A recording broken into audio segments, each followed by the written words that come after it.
Hello guys, तो finally Shri जय किशोरी जी आ रही हैं देहरादून उत्तराखंड में। और आज 26 अप्रैल है और वो आ जा रही हैं देहरादून। तो उनके इवेंट में हम चल रहे हैं और अब चलते हैं रेडी होने। So let's go. तो मैं हो गई रेडी और अब हम चल रहे हैं बाहर। पूरी मम्मी मेरा ड्राइवर। देखो गाइस, तो अब हम अपने फाइनल डेस्टिनेशन पे आ चुके हैं। ये रही मम्मी और मैं भी अगली हाथ में। जय श्री कृष्णा, जय जय श्री कृष्णा, जय श्री जय श्री कृष्णा। मम्मी, कैसा लग रहा है आपको आकर? बहुत अच्छा लग रहा है आके। आप तो आने के लिए तैयार नहीं थे, पर बस फिर मैं सोची कि थोड़ा सा जय श्री कृष्णा। जय श्री कृष्णा। गाइस, ओ मेरा लुक खराब हो गया। श्री श्री भारत सेवा समिति द्वारा जानते हैं, देखो गाइस, टीका भी लग चुका है। कोई भी कार्य ऐसा ना करें जिसमें आपको कोई दिक्कत का सामना करना पड़े।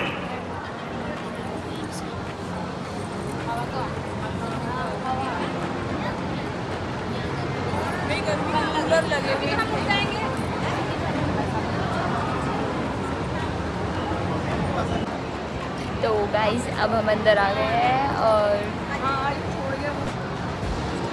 अभी तो नहीं आई है माता जी। कब तक आएंगी? हमें वेट कराएंगी क्या? हम बहुत जल्दी आ गए लगता है। और कौन?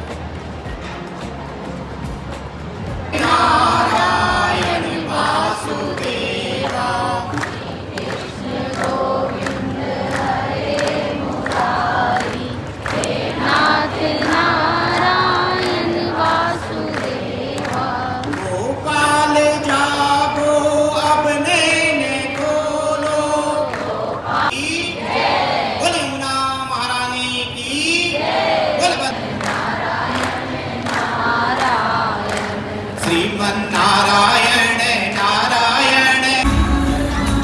इसकी क्या आध्यात्मिक प्रवक्ता परम पूज्य जया किशोरी जी बता रही है। अपने अपने धरती को आगे नहीं आएंगे, आगे कोई भी नहीं आएगा। अपने स्थान पर खड़े होंगे, आगे कोई नहीं आएगा। अपने अपने स्थान पर बैठने की सभी से मेरा निवेदन है कि अपने अपने स्थान ग्रहण करें।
सदा वसन्तं हृदयारविन्दे भवं भवानी सहितं नमामि।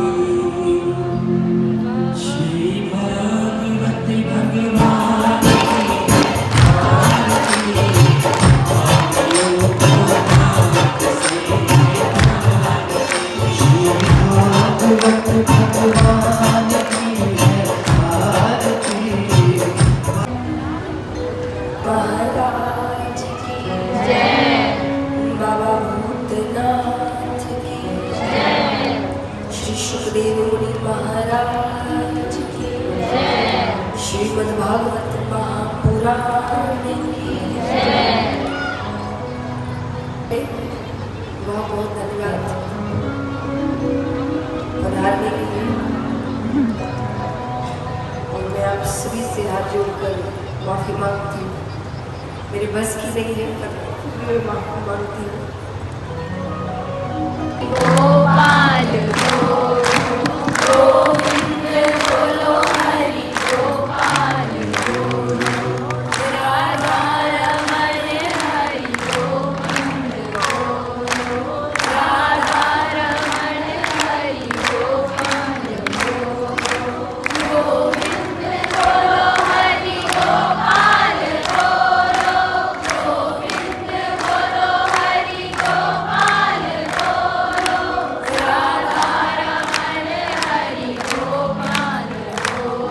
श्री राधा रमण हरि मुझसे नहीं किसी से भी।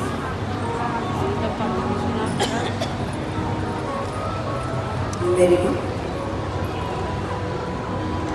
और जिन्होंने हाथ नहीं उठाया आपकी पहली है।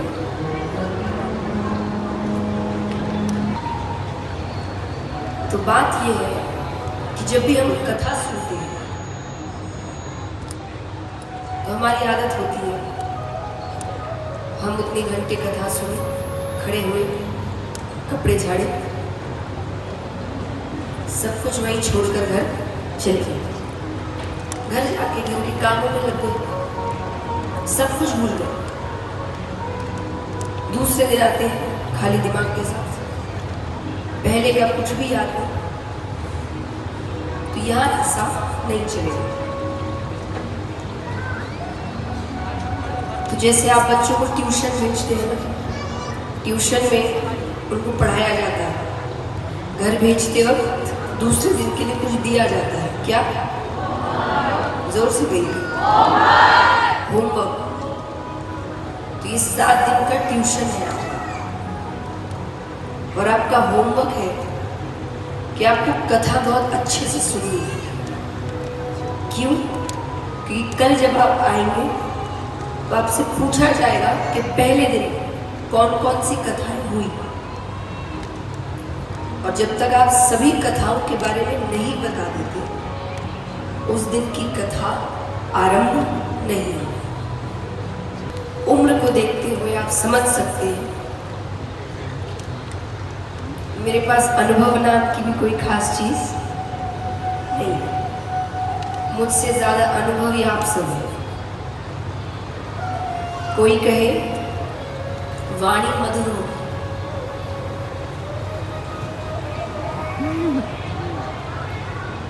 तो वाणी में भी कोई माधुर्य भाव नहीं है।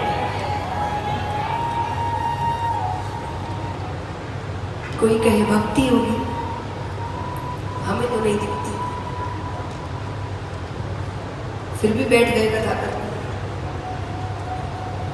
क्यों?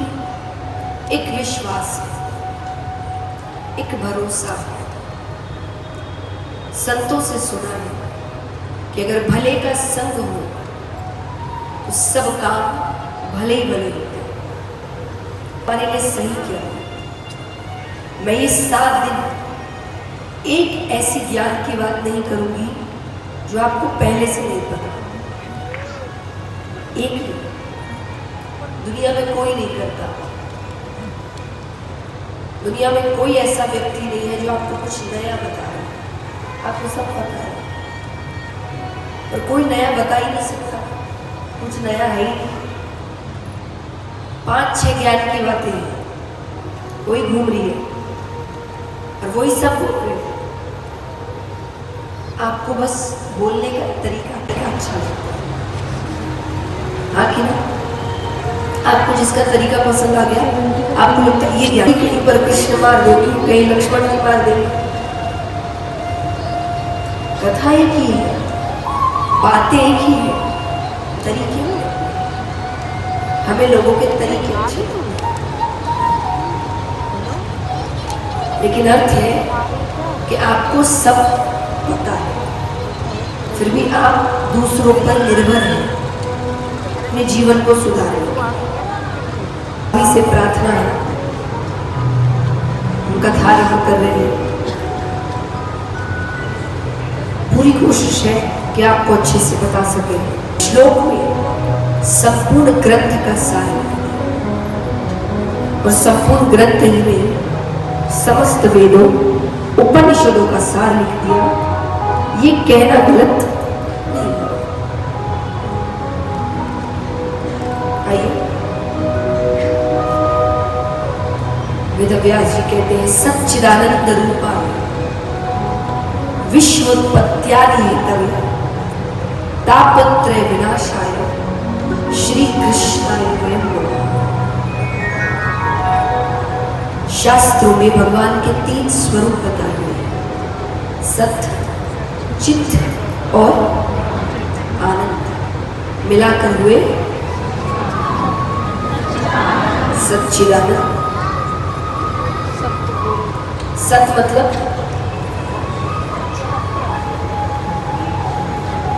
सत्य। सत्य की परिभाषा क्या है बताओ? आज थोड़ी ज्ञान की बातें हैं। कल से उत्सव शुरू होंगे, कल से भगवान की लीलाएं शुरू होंगी। आज महिमा, जिस प्रसंग से हम प्रवेश कर रहे हैं उसका नाम है श्रीमद् भागवत का महात्म। क्या नाम है? श्रीमद् भागवत का महात्म।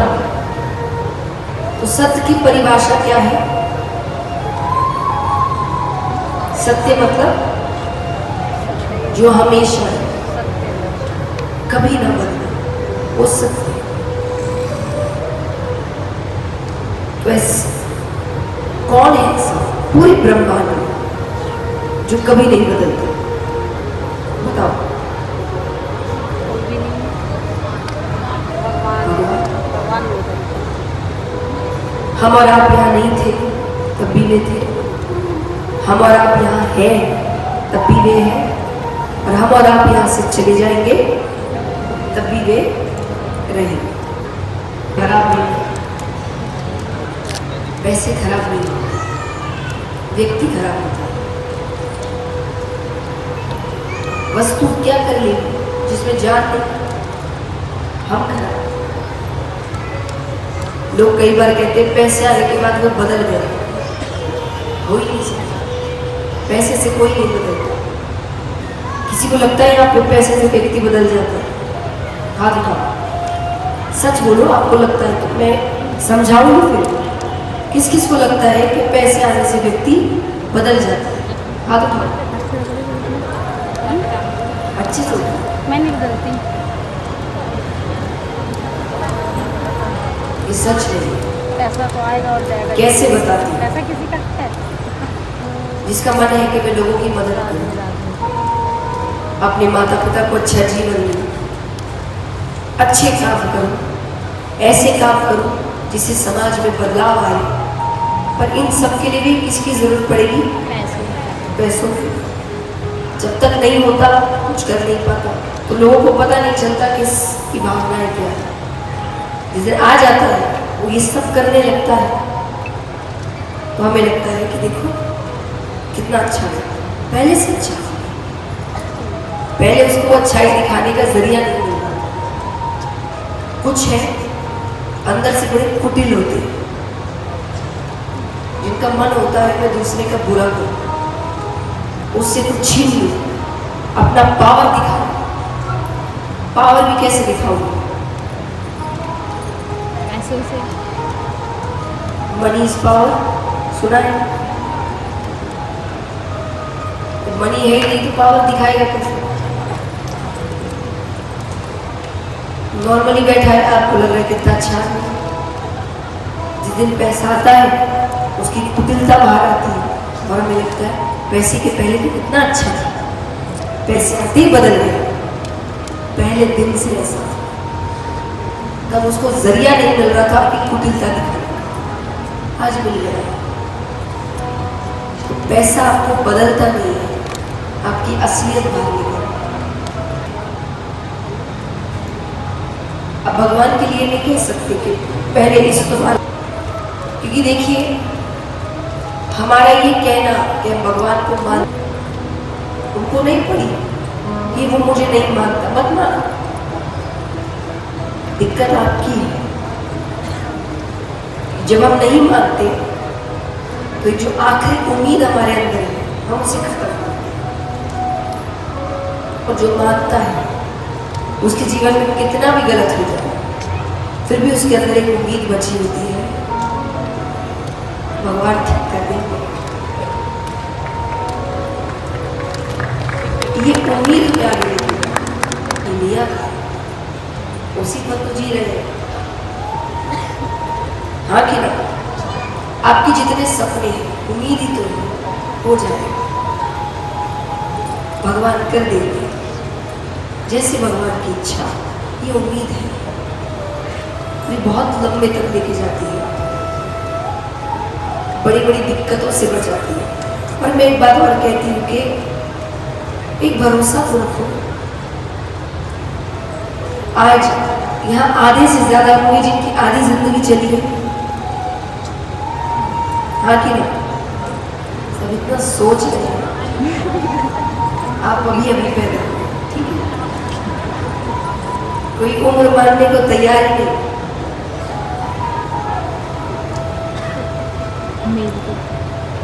यहाँ आधे से ज्यादा है जिनकी आधी जिंदगी चली गई। इस आधी जिंदगी में बहुत दिक्कतें आई होंगी, हाँ कि नहीं? ठीक हुई? बताओ, आपको लगता है भगवान की कृपा रही?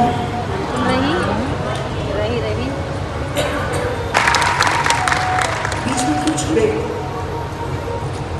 इतनी दिक्कतों से निकाला है ना, तो अब जब कोई दिक्कत आती है क्यों पागल हो जाते हैं? क्या होगा क्या होगा? आज तक संभाला है, आगे भी संभाला, वो नहीं छोड़ेगा बीच। ये एक भाव आपको इतनी जल्दी चिंताओं से बाहर निकालना है, आप सोच भी नहीं सकते। और चिंता से बाहर आने का मतलब क्या? ऐसा नहीं कि कुछ कर ही नहीं रहे, नहीं, फिर हम क्या कर सकते हैं उस पर काम करते हैं। उससे पहले हम सिर्फ चिंता ही करते रहते हैं, क्या होगा क्या होगा क्या होगा, काम को नहीं करना। लेकिन जब ये भाव आ जाते हैं कि वो जैसे एक बच्चे को हम साइकिल चलाना सिखाते हैं, सीखता है ना, क्यों बताओ? जबकि कुछ आता नहीं है उसको, फिर भी बैठेगा, पेडल मारेगा, क्यों? क्योंकि पीछे किसी ने साइकिल पकड़ी है, पकड़ा, उसका सवाल नहीं, वो चलने पे काम कर रहा है।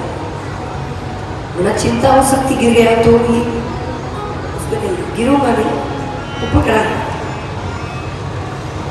तो वो चला रहा है बिना जाने रास्ता कैसा है, साइकिल चलाते कैसे। हम भी ऐसे ही जीवन में जा रहे हैं, ये जीवन साइकिल ही तो है, रास्ता संसार है, रास्ता पता नहीं, जीवन चलाते कैसे भी पता नहीं। बस इस विश्वास के साथ चल रहे हैं, भगवान ने पीछे से साइकिल पकड़ के रखी है। अन्नपूर्ण माता की आरती की थाली लेंगे।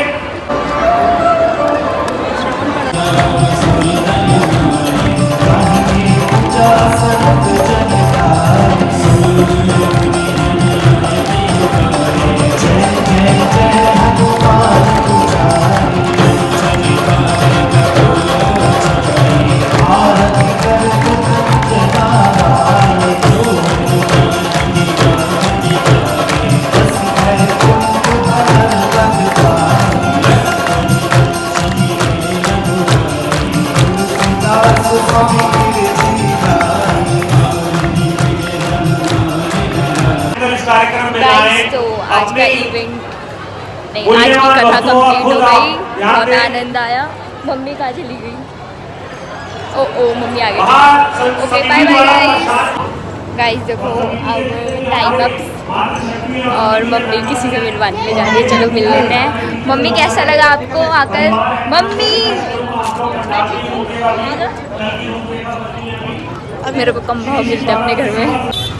गाइस सजा तो इन लोगों ने ऐसे रखा है जैसे कि यहाँ पे बारात निकल रही हो, बट हाँ डेकोरेशन बहुत अच्छा था और कथा भी।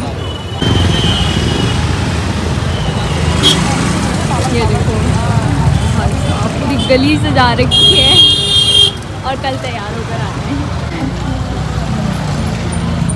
माता जी ने बोला कल तैयार होकर आना है। शिव जी और माता जी की, पार्वती माता की बारात निकलेगी, तो सब अच्छे से रेडी होकर आना गाइस। Bye bye.